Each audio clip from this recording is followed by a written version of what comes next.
Suot mo lang yan, kundi masasaktan ka. At saka huwag ka matutulog sa labas kapag malamig. Isang beses ko lang naman ginawa yun. Sinungaling. 3 beses na kaya kita nakitang natutulog dito. Ano? Unang beses, isang umaga. Naka-sweatpants ka pa nun. Yun din yung araw na nakita ka ni Jacob na lumabas sa bahay ni Ian. Na inaantok pa. Alam ko, yun ang unang beses kitang nakita. Hindi mo maalala? May 2 bata pa nga dito ang iingay, iyak ng iyak. Inaway ko pa nga silang 2 para lang di ka maistorbo sa pagtulog. Tapos hindi ka man lang lumingon. Hindi ko naman alam yun. Sorry. Hayaan mo na. Gusto kong gawin yung mga bagay na alam kong ako lang ang may kaya. Ang alam ko masamang tao ka, pero minsan pala mabuti ka rin. Sana lang nalaman ko yun ng mas maaga.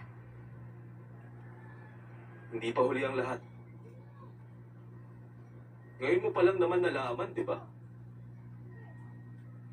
Huwag na natin gawin yon.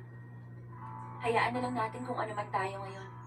Sa susunod na may magustuhan ka, sana maging mabait ka na sa kanya. Huwag mo siyang kisurin para lang mahawakan mo ang kamay niya. At huwag mo siyang pipilitin kumain ng black bean noodles.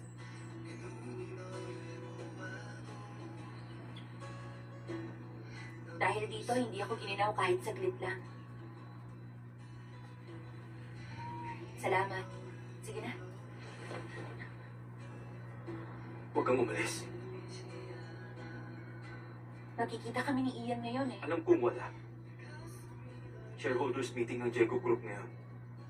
Wala nang oras para makipagkita kay Ian ngayon. Magkikita muna kami bago siya pumunta dun sa meeting. Kabisado ko anong itsura ng taong nagpapaalam at mawawala ng matagal. At wala sa itsura mo makikipagkita sa isang tao.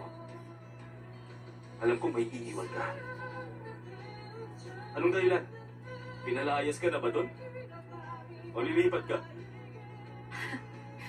Nahalata mo ba? Aalis na kami sa bahay na yon. Naghahanap pa kami ng malilipatan. Sabihan mo ako pag may makita ka sa inyo. Baka maging kapitbahay pa kita. Alis na ako.